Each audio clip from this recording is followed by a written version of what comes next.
Alfheim. Frequency beings. Sa Norse mythology, ang Alfheim ang tahanan ng light elves. Pero kung mas lalaliman natin ang interpretation, una, pure energy consciousness. Hindi sila typical na katawan.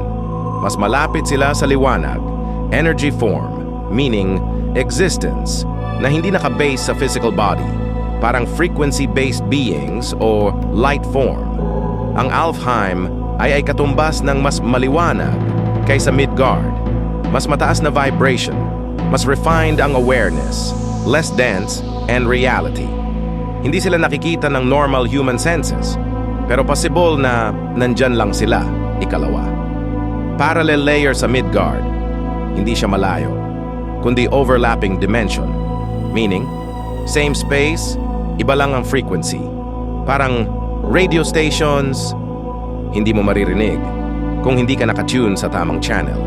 Kakaibang detalye, sa myths, sobrang maganda at maliwanag ang Alfheim.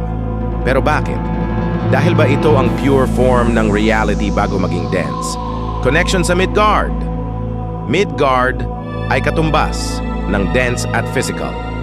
Alfheim ay katumbas ng light or energy. Possible idea, same world, different layer lang. Tanong, paano kung may mga nilalang na hindi mo nakikita? Paano kung hindi sila nasa ibang mundo, kundi nasa parehong lugar, pero ibang layer lang?